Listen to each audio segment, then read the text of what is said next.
Welcome to Third Paradigm. We are your hosts, Clarity and Nuance. Third Paradigm is a digital third place, which is where people practice the art of conversation. The host and guests come from all backgrounds and different ways of thinking. We, at Third Paradigm, will discuss ideas and the facts of life with respect while pushing the envelope. Full disclaimer, hosts and guests will share their opinions. The opinions of our guests are strictly their own and do not represent the opinions of Third Paradigm. However, when we, the host, share facts, we will back them up with evidence. If we are wrong, we will make it right as soon as possible because we believe in practicing integrity. Welcome to Third Paradigm. So, how you doing, Clarity? I'm doing all right, Nuance. Just got after a lovely Christmas. How was your Christmas? It was good. Good Christmas. I know people were having good Hanukkahs, despite everything, and I know that people had good Eids as well for our Muslim brothers and sisters, and just even for our secular brothers and sisters, Christmas, Xmas, Yule, that everybody's trying to do the best they can and enjoy one another. We have some wonderful guests here today. We have a conversation called New Year's Resolutions for 2021. And our first guest is Dee Highland, and we're going to give a shout out to her. She has a podcast called Deep Lore. It's a podcast with JoJo references, as well as, go ahead, yes? Sorry. Deep Lore is actually just basic media analysis. Oh, okay. It doesn't open JoJo. Oh, it doesn't? So Deep Lore is about media, and then the other one is about JoJo, correct? Yep. Gotcha. Yep. Okay. So just also please check her podcast out. We also have Dana Manning here, and she is an activist, and she does a lot of good work with helping working families. And then we have Kat. Kat is a guest here. She's been on here before. And she just wants to share her thoughts and her analysis on 2020 and going forward in 2021. So thank you, ladies, for being here. Yes, thank you. All right. So, Clarity, you've got an icebreaker for everybody, correct?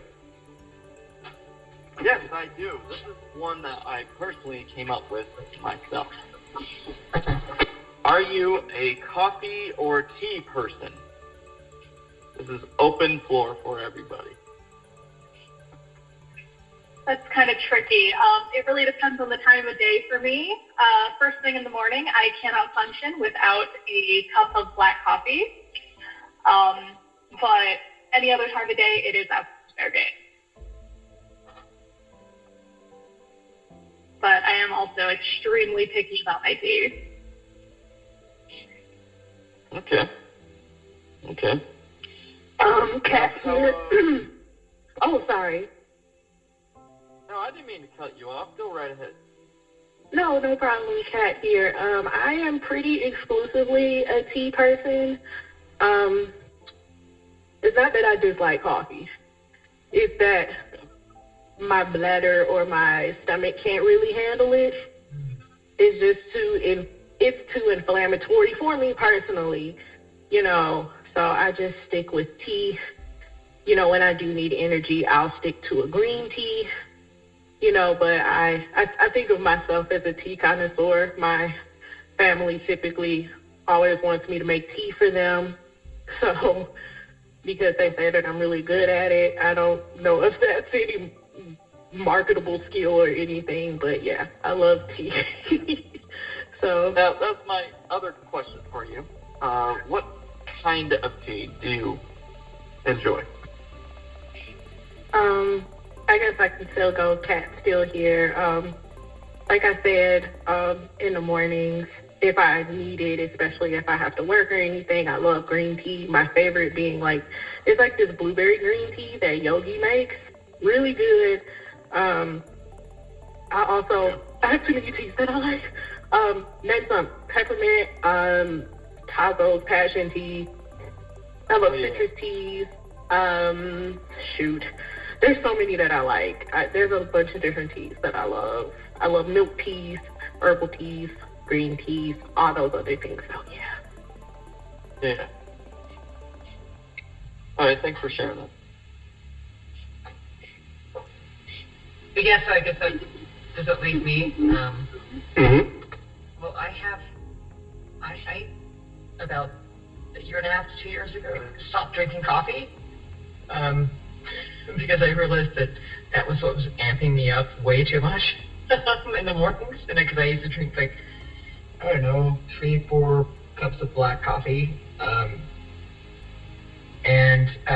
like tea when I want to relax, some chamomile or some, med tea or something like that. It's not caffeinated tea necessarily, so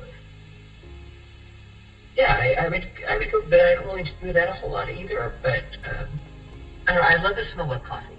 Like, I still love the smell of it. Like, when my husband's making it in the morning, I still love the smell of it. I just really don't drink it, but so maybe tea is what I prefer. Maybe on the lighter side when I need to calm my ass down, which is a lot. So, yeah, we'll go with the tea, chamomile. Awesome. I guess I'll go. This is nuance. I love the smell of coffee. I love coffee ice cream. But because of my nerves, unless I really have to stay up, I prefer tea. I like matcha green tea, to be specific. So it's actually very good for you. It has a different kind of caffeine to it. The only thing I know that is just almost as caffeinated as coffee is maybe oolong tea and black tea, and that can also make me jittery. But yeah, matcha green tea is pretty good. What about you, Clarity?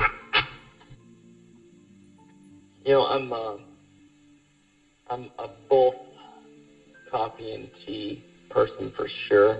I love my coffee black. I don't really like to put any additives in it.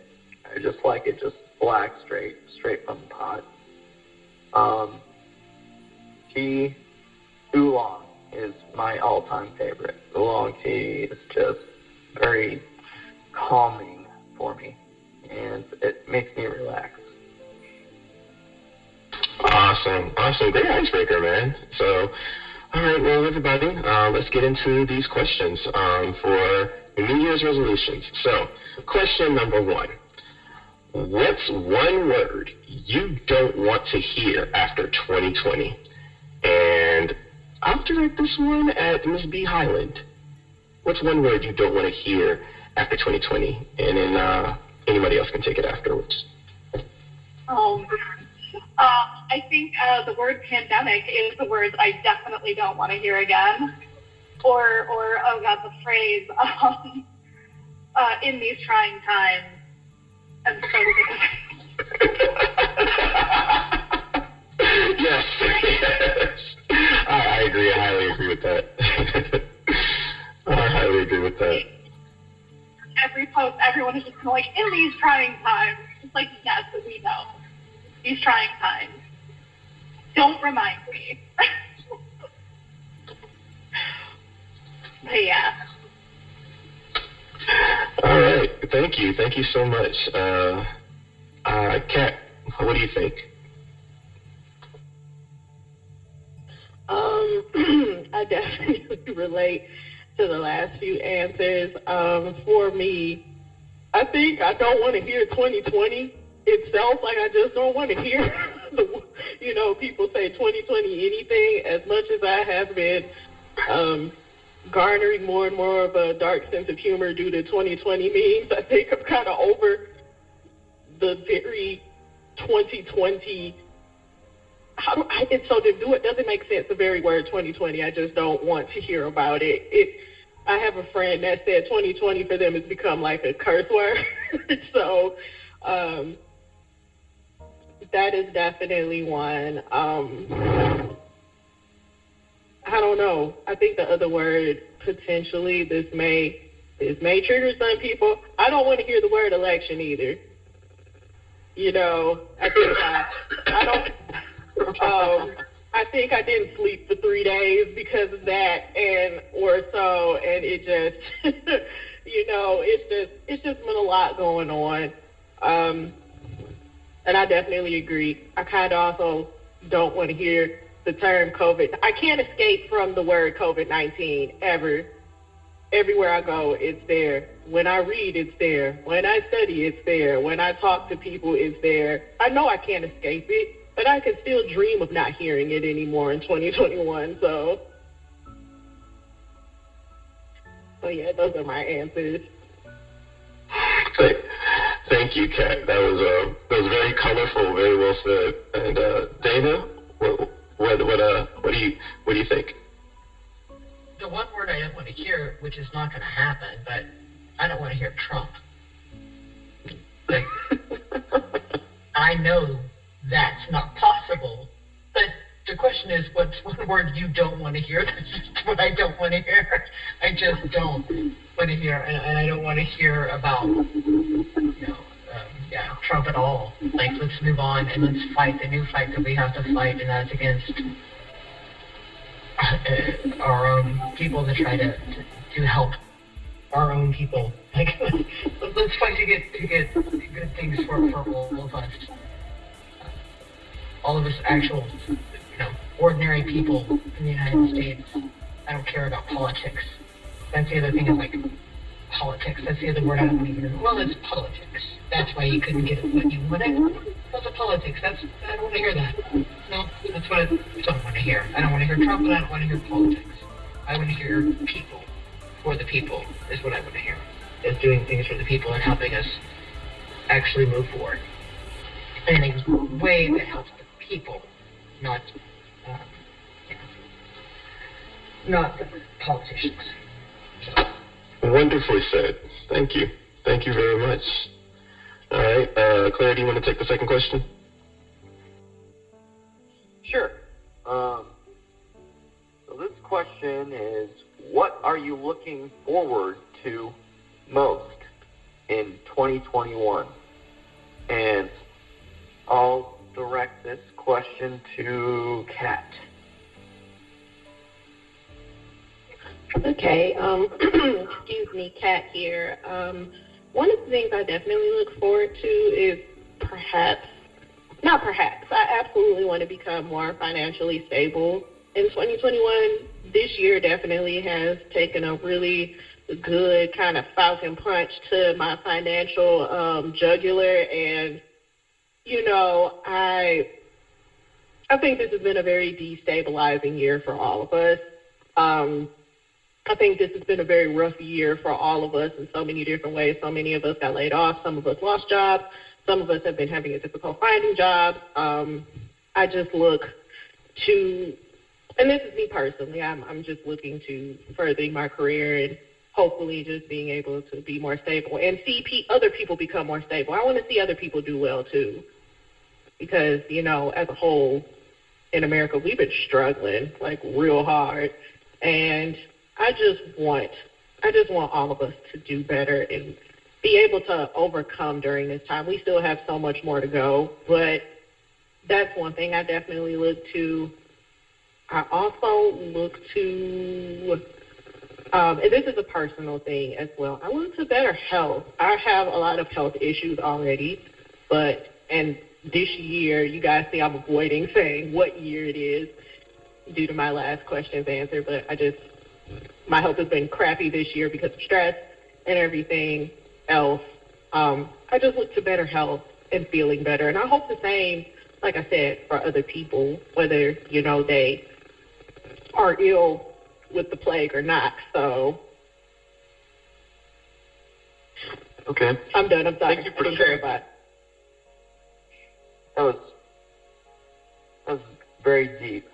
I could agree. Very much so. Is there anyone else that would like to follow up with this question? Sure. Yeah. Okay. Dana, is that you? Yeah, I'm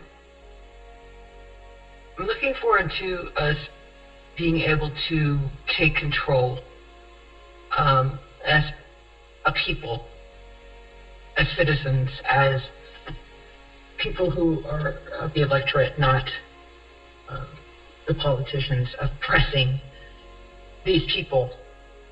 I mean, we've already seen a little bit of it, pressure of having some of the people come on and say, yes, we need to force a vote, or we need to do these things, and we need to make sure that our voices are heard, because this is what the American citizens want. I'm looking forward to that fight. I'm looking forward to taking that, Trump fucking sucked. I'm sorry, I don't know if I can cuss in this podcast. I apologize for that. You're okay. You're okay. But, I'm looking forward to when we can get to the time where we can press the incoming president on keeping them accountable, and everybody else in Congress and in the Senate, to what the American people want. And right now we want health care. And right now we want so many things. We want economic justice. We want racial justice. We want these things. I'm looking forward to pressing on in that fight. And I think that with this, maybe it ain't going to be easy, but I think it's going to be a little bit better than trying to fight against Trump and his rhetoric. So I'm looking forward to, let's bring it. Let's bring it against these people who are out of touch. That's what I'm looking forward to. I'm looking forward to the fight. And I mean, not violent fight, obviously, but looking forward to making sure that they know where the people stand. That's what I'm looking forward to. That's it. Sorry. Done. That's a very valid answer. Thank you for sharing that with us. Is there anyone else that would like to? Yeah. By the way. So here's what I'm looking forward to. I am looking forward to that vaccine. That's what I'm looking forward to. Take that vaccine, take that protein from that virus, and you inject that literally anywhere. Inject it into my face. I do not care. Give me that. I want to go outside. Please. That's what I'm looking forward to. That's very valid. Thank you for sharing that. Yeah, I'm looking forward to the vaccine working. I want it to work. I understand people's fears about it, especially historically, even present day things that have happened with major corporations and whatnot. But as long as I think that people have a say and have transparency in seeing how the vaccine's made, comparing what people, who are, I guess, VIPs or especially our essential workers getting things and regular people getting it, and that it works and nobody gets sick off of it, I am looking forward to that as well. So thank you all for those wonderful answers. We're going to go to question number 3.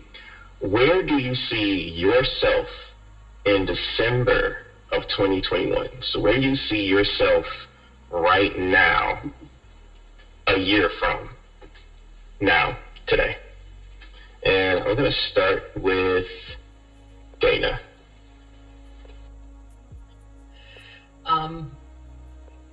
I see myself still fighting for what we're fighting for right now, because I think it's going to continue to be a slog. But I know we are on the right side of fighting for healthcare, fighting for racial justice, fighting for economic justice, fighting for the things that we need. And I know it's not going to take place in just a few months, just a few weeks. I mean, it takes a long time. And I hope that I see myself in December 2020 with having congresspersons and our other elected officials standing by us to make some true reforms that are going to actually impact those communities and actually make a difference. That's where I hopefully see myself. I hope that we're there, that we are continuing, and we have a long-standing relationship with each other to stand up for these things. That's where I would like for us to be, to continue to put pressure on our congresspersons and our elected officials locally even as well, state, cities, city council, things to help change our community. I wanted to be continuing to fight, but I know it's going to take a long term. But if we can do something and we can actually make a change by next December, I'm going to be so excited to like have been a part of what we're doing. And that's where I'm hoping that we're at, is that hoping that we're in next December, we're celebrating the things that we've been able to accomplish with our police forces around the nation, even if it's at a local level, holding them more accountable. If it's being able to have a vaccine and be able to get out there and push things to be more equal in our communities. That's where I want to be. That's where I hope. I mean, I don't know if I necessarily see myself, but that's where I hope that I see myself at next December. Thank you for that answer. I truly appreciate it. I agree. Also, I'd like to ask Miss B. Highland, where do you see yourself in December of 2021? Oh, geez, gosh. Hopefully not in the house. Hopefully not stuck in the house. Hopefully, I feel that. You know where I would like to see myself this time next year? I would like to see myself at a nice little cafe, just in public. It's very simple, but God, I have been dying to just go out and be with people, and I have all these cute clothes that I bought over the quarantine that I want to wear and show off, and I can't. And it's driving me absolutely fucking mad. So it's very simple, but that's where I will see myself next year. That is so real. That's a very valid answer. Yeah, it is. That is so real. People watching is fun. That is. You know what? I also want to dance next week. Wow. I haven't heard that word in so long. Wow, that's a good point. Yep. It's the things that you don't realize that you will miss until you don't have the option anymore. Amen. Yeah. Thank you. Thank you so much, B. Highland. And Kat, where do you see yourself in December of 2021? Oh boy, I'm kind of dreading this because I think until recently I've kind of lost the ability to dream or hope for the future because of everything that's been going on. I feel like I just really started becoming more present in my own mind or body. I don't know if that makes sense. At the end of this year, this question will probably freak my family out, but I want to be able to be pregnant by this time next year and not be scared about it.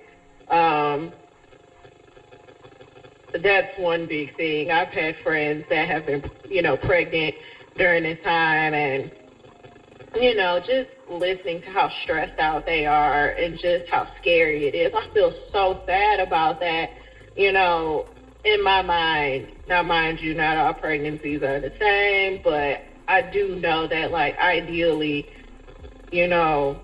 one wants to have a pregnancy that is, that they can feel happy with, I think that is something that for people that want to become pregnant, that is something, they're like, hey, I at least want it to be, kind of halfway okay. And that's one big thing. I want to be well enough, and I want things to be okay enough to where I can be pregnant and be looking forward to that. In addition to, it would be nice if it could be safer for us to go see people. Speaking about babies, me and my husband, we have a 3-month-old goddaughter now, and one of the things I hate the most is that I'm not able to just go to my best friend's house, tie the baby to me, and just drive off, just so that she can get a break, and just so that I can spend time with my goddaughter. And, that's really tough,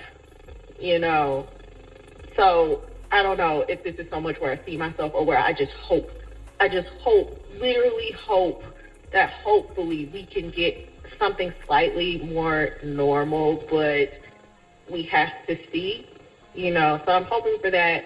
I'm just hoping, I don't know. I'm scared to say anything else. Is it weird I'm scared to say that I hope for anything because I don't know if it'll happen, so yeah. No. Not at all, actually. Thank you for that answer. I think that appreciating those small things and relationships, that's a real form of freedom that people take for granted. Freedom's just not the right to have property, but to be able to be in touch with people. And I think that's very real, and the fear of hoping for things to be better or to have things is very real too. So thank you for that answer. Kat and Sean, question 4 going to you. Yeah. Thank you for that answer, by the way. What was your biggest personal change from January to December of this past year? And I would like to go to, I want to ask Nuance this question. I want to hear what Nuance has to say. Oh, really? Wow. The biggest change?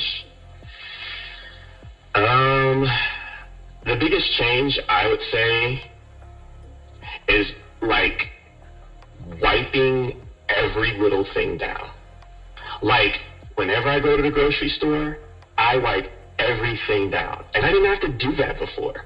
And it really makes coming home a lot longer before I do anything, before I touch, like, my pets, my wife, or anything. Like, I wipe everything down, have all my clothes off, shower. That is a huge change in making sure that I just have a lot of PPE, along with just not being able to be close to my loved ones. That was a huge change for me. There was a huge emotional change. I think just dealing with a lot of grief at one time and then not being able to process it regularly was also a big change. Because between between a lot of people I know, there's been I've lost people in the double digits that I know of or knew personally. And so that was a huge change. So, yeah. What about you, Clarity? Thank you for that answer. Biggest personal change from January of this past year really made me listen to those who didn't really have a voice. I felt that I listened much more to others and to understand. And it made me an activist, really. It really pointed out some problems that I didn't know that was in this world before until I actually started listening. And that's kind of what made me into the activist I am.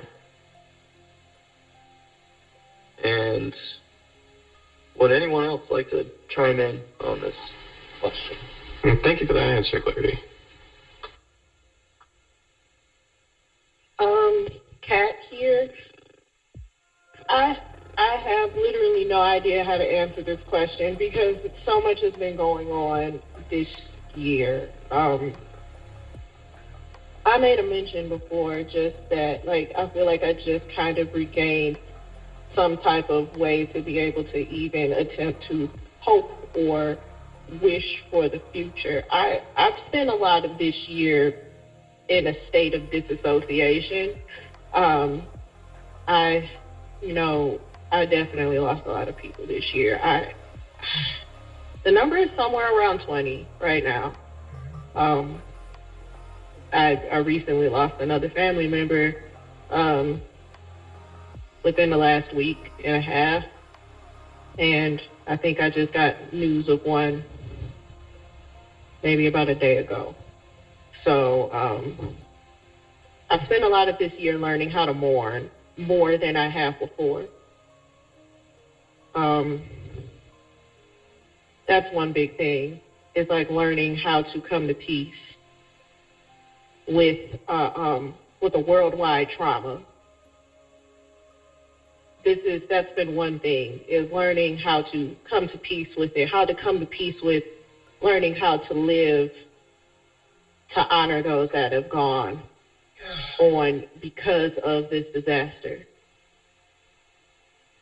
Learning how that redefines me as a human and as a person, and all my other different intersecting identities, how that affects me. This year has integrally changed me. I am not the same person I was before, and I never will be. None of us will. I can't move on from this, and I know others can't either. This whole situation has revealed to us what's really going on so many different levels, whether it be with our government, whether it be with our families, whether it be with our work situations or our colleagues, and whether it be with ourselves. I think if there's one thing I will say is that, if anything, I woke up, I came at the end of this year feeling like I was more aware and more awake about my emotions and about people around me, about ultimately, I want to protect more people after this, because everything that I do at this point is so that I could protect my fellow man and so that we can try to prosper, because that is so lacking within us, and we cannot move on as a species if we do not band together and do that. That is my TED Talk. I am so sorry for the atmosphere that I've created. No, thank you. That's a very valid answer. Anyone else want to chime in? Got a couple minutes left. Yeah, I'll try to make it short. I feel like an idiot for forgetting already. It was, what was your biggest personal change from January to December of this past year? Oh, God. Okay. This is B, by the way. I think Dana chimed in first. Just right away. Sure. We'll get with yeah, you. I will try to make it short. In 2019, my dad died of cancer. I was very, very close to my dad. He died on my 40th birthday. And going into 2020 with this now already being done, and having my mother being a widow and being married to my father for so many years, and she's been in a rural area of Texas, and not being able to be with her, it was huge. I got out of Texas for a reason, because I didn't want to. I live in Colorado for a reason. I don't want to be in Texas. Very, very conservative state. Although turning purple, maybe blue. But then my mom got coronavirus in October, late October, and she's in her mid-70s, and I'm like, Jesus, I can't lose both my parents in within a year and a half. I just can't deal with that, and because especially if I can't go back to see my mother for her funeral. She survived, and it's good, and they were all saying that the biggest change was seeing how my mother, even when she was dealing with the coronavirus, because she was on Medicare, being able to get these things for free and be able to deal with this, even and knowing that because she also has the ARP insurance, the supplementary, the health insurance. I know that she was not going to have to pay for anything, because when my dad was going through the cancer treatment, knowing that it didn't bankrupt them, but that's because they were retired and were over the age where they could get Medicare, And knowing that if they were before then, they've been screwed. Like, my mother wouldn't have been able to, like, she went to the hospital she only had to stay over one night. She was fine. She recovered. She had a mild case.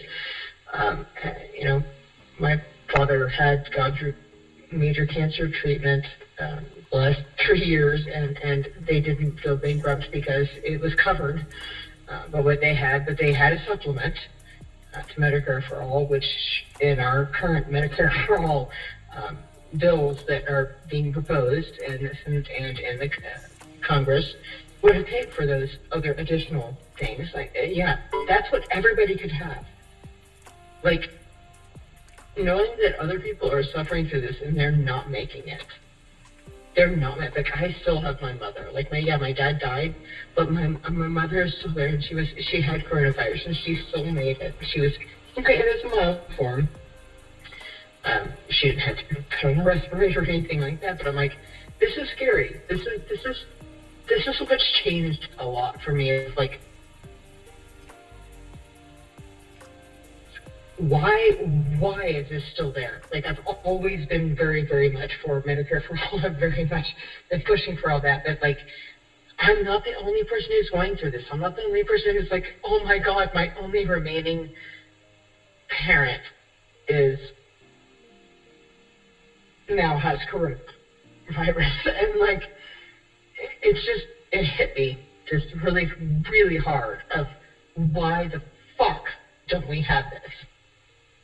Why are we still even questioning whether or not people should be able to afford?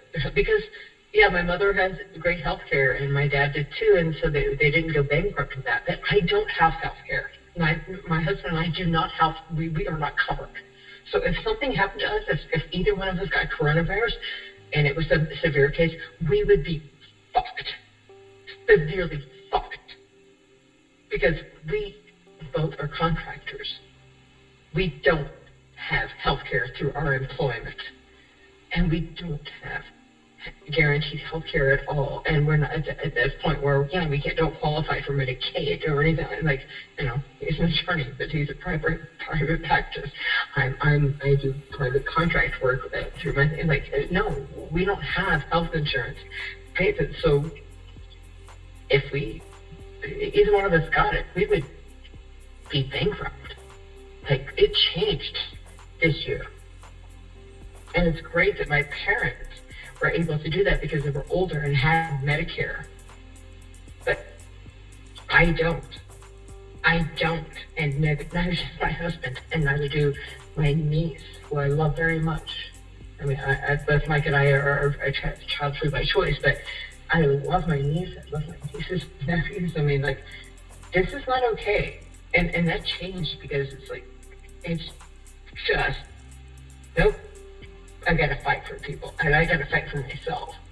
Because what if this thing comes, like Mike and I have always worked from our own home, even before the pandemic. So this wasn't a big change for us. Like, we were always working from home, so as far as that, but I'm like, but we don't have health insurance.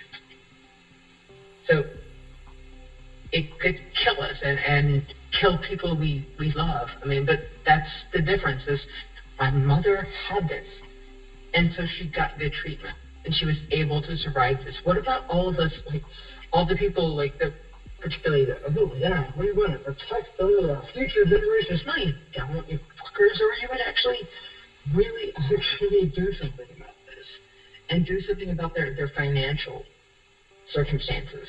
That's the thing, the financial circumstances of these people who can't afford to have health care. That's stupid. This is stupid. Why is our nation in this predicament right now? This is ridiculously stupid. And I could go on. I'm just going to stop. But thank you for leaving us that answer. That was I'm so sorry you went through all of that. I think this is very valid, though. We still have about a minute left. B, would you like to close this question? Don't know. I think I saw B get disconnected edit point. But We'll we can reconnect further later, but we'll move on to the next question. Number 5. Create a phrase or statement that describes this past year to you. And I'll start with Kat. My word would be trash. So, I'm sorry. Do you want me to explain it, or do you just want to give my my one descriptive word? Like some context with this. Okay. Oh my God! Just the last answer resonated with me so much. I also deeply sympathize because I also lost my father to cancer. I lost him when I was about 12. And just kind of going along with this. This year's been garbage. This year has been absolute, utter dumpster fire.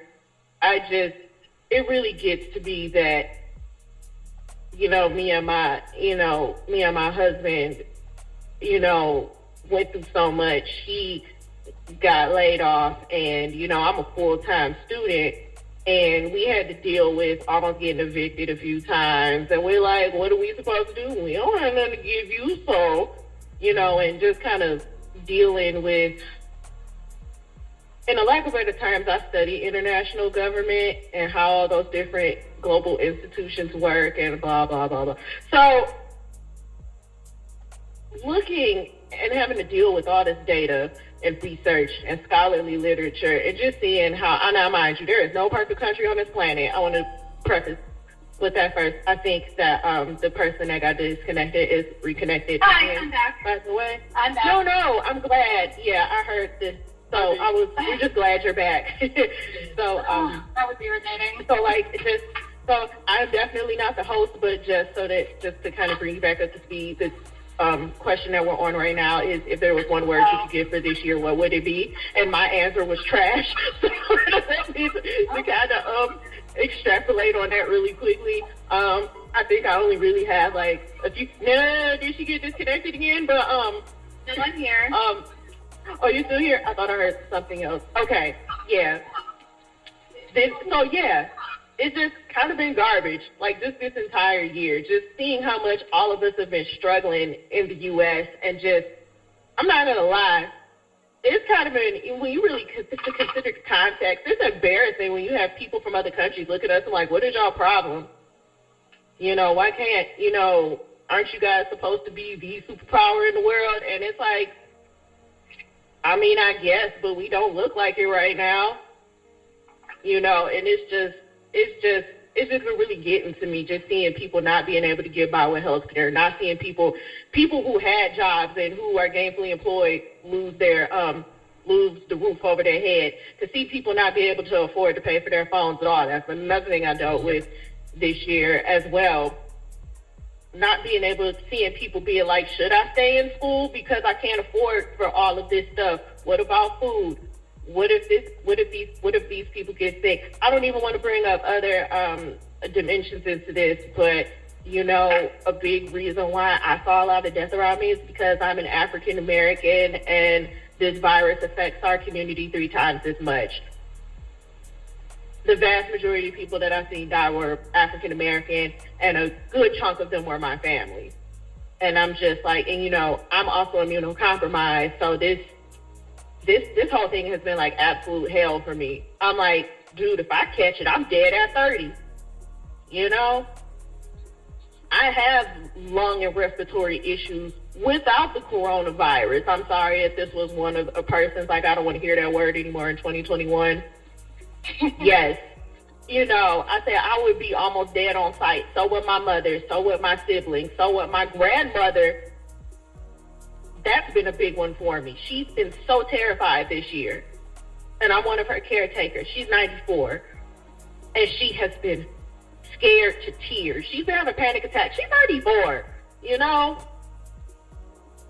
My mother's health insurance is different now. It's not as good as it used to be.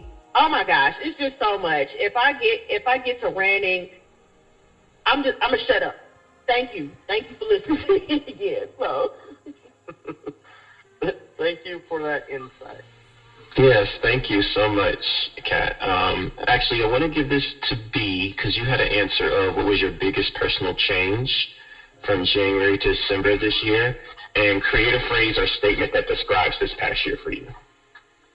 Okay, yeah. So I think my biggest change was I actually started to see a therapist, and like I started to work on my mental health. So I'm on like the right medication. I'm doing actually surprisingly well despite the pandemic and all the awfulness that comes with it. At least as far as my mental health goes. I hate to like be the one to be like, well, I'm doing great when everyone else is not so much. But honestly, this year has been, that's going to be my word. Transformative is going to be the word I'm going to say this year was. It has been, I am not at all the same person that I was before all this went down, before 2020. I had to go through like a lot of really awful, dark things first, but holy shit. I feel like a butterfly, after basically like going from a caterpillar to a cocoon to a butterfly now. I'm doing much better than I was in 2019, surprisingly. But yeah, transformative, that is going to be the one word. I'm trying to think of things as positively as possible now. Well, thank you. And, your answer is just as valid as Kat's answer or Dana's. Having a positive experience in this and being able to see maybe a light in the darkness is very necessary. So thank you for sharing. Yeah. That shares hope with me, and I appreciate that. Yeah. Kat, can I add something really quickly? Go ahead. This is Kat. Yeah, please don't apologize for your experience. That's actually very necessary to hear people winning. I am so happy that that you are in therapy and that you are beginning to flourish during this time. There are ways to still flourish even in a pandemic.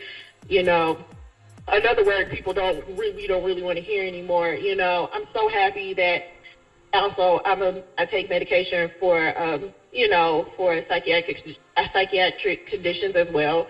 And oh my gosh, I'm so happy that you found something that is working well for you the first time around, and that you don't have to deal with bad side effects or not having the right meds the first time around. Because just anytime, I may have mentioned this before, I want to just be able to see people to be able to just do better. And I understand it. Last year must have been the absolute worst in comparison for you this year, and I'm happy you are in a better place, and I'm happy that you are still here.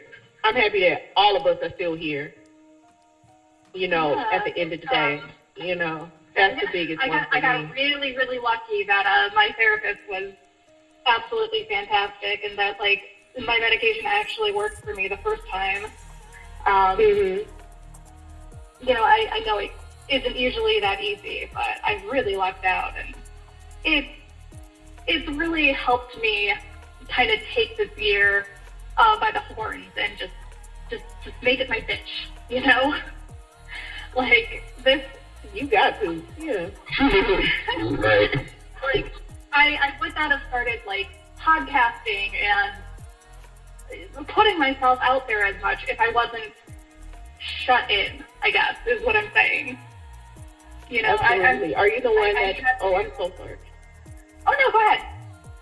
I was going to ask, are you the one that has a podcast that has JoJo references in it? Yes, I have two podcasts. One of them is exclusively a JoJo podcast. Oh my gosh, I love life is one big JoJo reference. That is the biggest thing about JoJo references at the end of the day.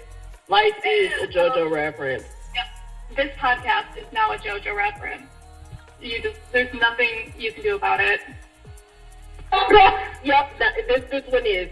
It's a JoJo reference now, so. Sorry. Well, thank you, ladies. And I think we have room for one more person. Dana, if you could, if you had one word or phrase or a statement that you could create that describes this past year for you, what would it be? Bullshit.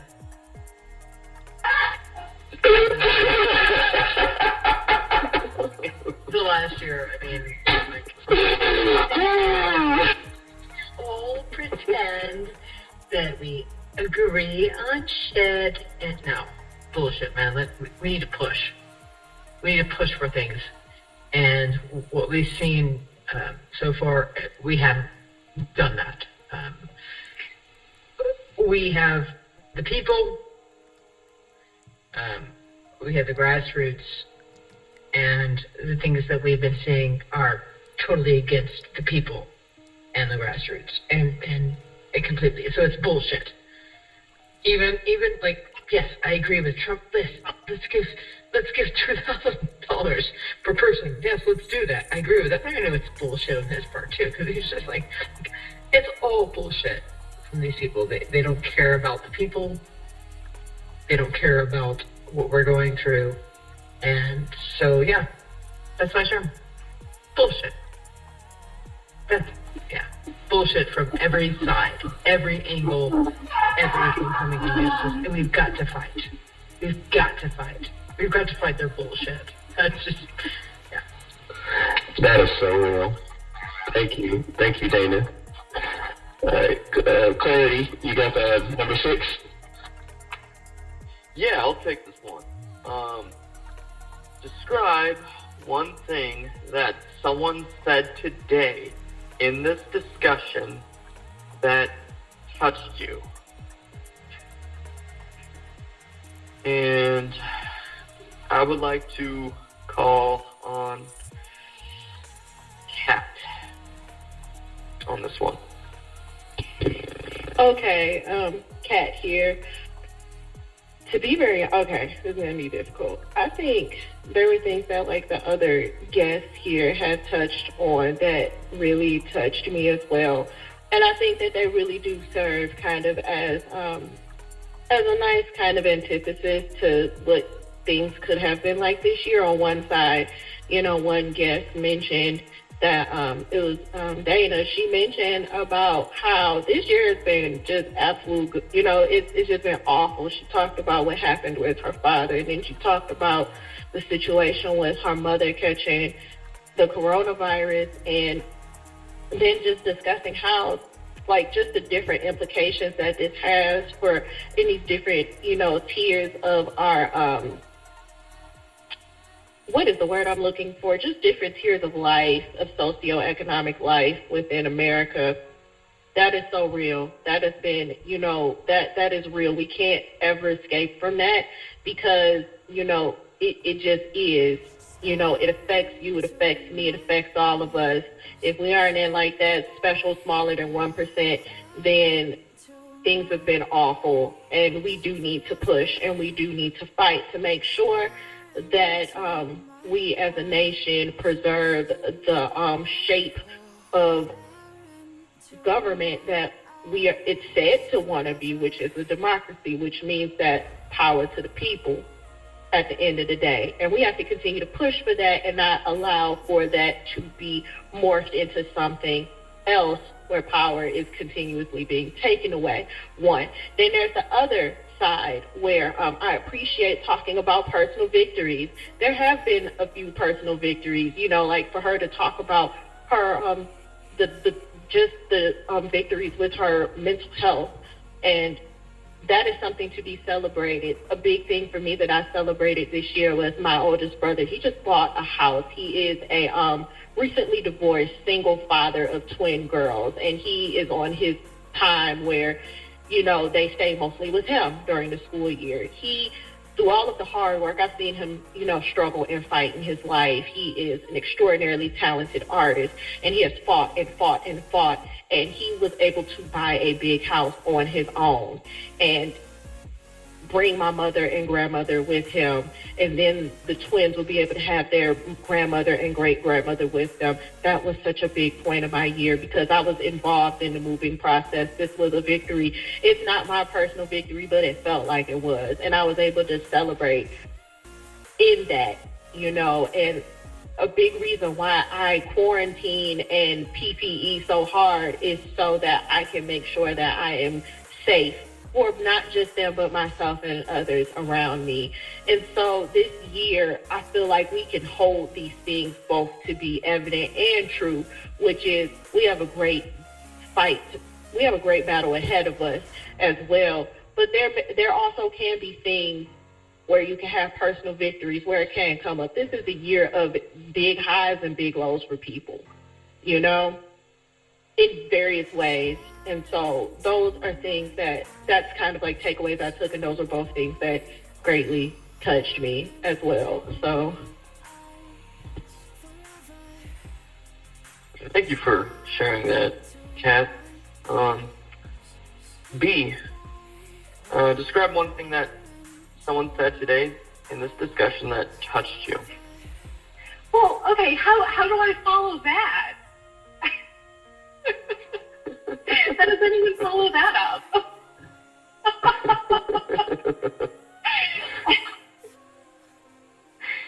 Oh man, it's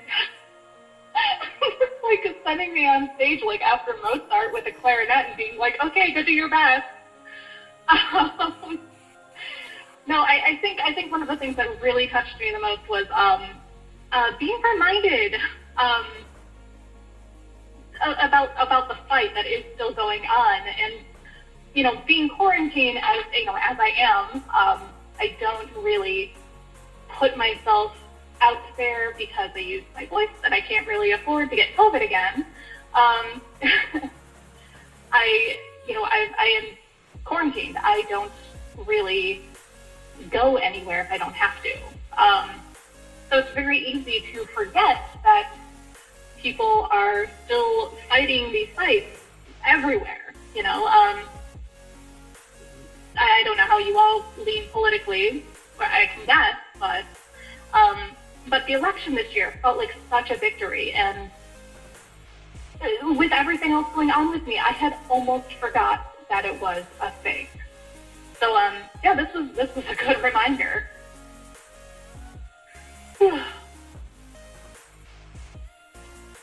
Okay, thank you for that. Would anyone else like to put their 2 cents in? Just being among people that I know, understand, and are fighting for what we really need, that's a huge thing for us. That's a huge thing for us to think about, to understand that we are all understand where we're at in this country right now, which is a fucked up place. A lot of shit, yeah. circumstances. Yeah, I mean, but knowing that, yeah, okay, yeah, so Biden's the president-elect, but that's back to status quo. But knowing that we're all here to fight with each other, fight the opposition, fight not amongst ourselves, but with each other, to be able to fight for the things that the people need. And to do that is very much a very comforting thing to me, and to a lot of other people, I believe, to know that there are people who are out there doing something to help with what we're trying to accomplish. I know that people like Rashida Tlaib and Hannah Omar and others are really trying to do the right thing for their people, and they will listen to us. That's a huge thing to take away, that we do have access to people who will listen to us, and it's a very comforting thing to me, and I think it should be to a lot of our other people, particularly the people who are like you guys. we have hope. And I think that's what we should really focus on in the new year, is that we do have hope, that we can change things, and that we can continue to work together with each other, no matter, we're going to disagree on particular, things, that's fine. But nobody disagrees on healthcare. Like, we don't disagree on that. We don't disagree on the economic issues and, like, the minimum wage. We don't disagree on, a lot of areas, getting money out of politics. We don't disagree on those things. Like, we should come together, and that should be the thing that we should together on and work with, and have hope that we do have a majority of people, that we talk to people in our communities and know that the majority of Americans want these things. That is something I feel that I should have hope for, and that we should all have hope for in the future. That's all I was going to say. Well said. Yeah, very well said. Thank you. So I guess we'll move to question number 7, which is our last one. What was it like sharing open perspectives today? And we'll start with B. Sorry, did you say B? Yes. Okay. Cool. What was it like sharing open perspectives? It was really interesting. I honest to goodness didn't really disagree with anything said here, so it wasn't like I got like new sides of things, but it helped to kind of reaffirm things that I already believe. So, yay.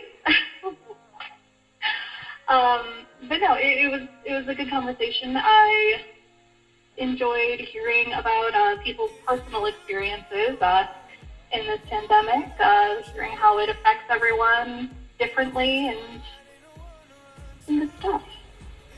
Nice talking to y'all. All right, thank you. And next, we'll go to Dana. Yeah, this has been absolutely wonderful. I've loved talking with all of you guys. I find that anything that I'm ever on, any kind of conversation that I'm on, it's a really good area to get to know each other, and we know that we're always fighting for the rights of the people. We may disagree on how to do that, but having a perspective and actually keeping that perspective of fighting for the people in mind is always a great conversation. So I have really, really enjoyed speaking to all of you guys and hearing from you to see that, we're fighting for the people. And that's where we go. That's like all of us activists and trying to fight for the things that need to happen. We're always fighting for the people, and it's always very reassuring and comforting to know that there are even more people out there that are willing to fight for the people. So all of you guys, it's always encouraging to expand the people that you're talking to know that this is happening all over the state, and just thank you for bringing attention to the things that are going on here around the nation and across the world. So thank you for doing that, and I will shut up now and let somebody else talk. Thank you, Dana. Thank you. And Kat, you wanna close us out with your take on sharing perspectives today? Absolutely. Definitely. I had a great time, listening to everybody and just kind of getting a chance to talk with everybody. I am not necessarily the most talkative type of individual, nor am I especially gifted with rhetorical prowess, but I had an awesome time. It was great being able to be here with people who had core values, it just feels good to know that there are other people out there that you can touch and agree with, and just, it's an encouragement. I hope that other people that hear this, even if they feel differently, can be encouraged by this, because I feel like, in general, what we kind of spoke of today is really speaking about, in a sense, something that's called a human project, which is a way that people of different, just from different strokes in life and just, even different beliefs can come together because humanity, if that makes sense, because that's what matters. That is what will help us to be able to get ahead and truly get equity and justice and hope, ultimately. And so that is kind of like what is quantified as like, or conceptualized as like a human project. And I think the more that this can be done, the more that, in a sense, something like that can be achieved eventually. Yeah, it's a lot of sweaty work. It's a lot that has to go into this. It's a lot that all of us have to do. But, however, there is hope, and I love how that was brought up. If I don't, please forgive me, everybody, too, because I am absolute garbage with names, especially when, I may not necessarily be feeling the best, and my brain can be foggier. I don't quite know anybody's name. Sometimes I don't halfway know my own name, but thank you guys for being here and, being encouraging and uplifting and sharing and vulnerable. I think that's powerful to be able to kind of harness that into one singular certain space, such as this. So.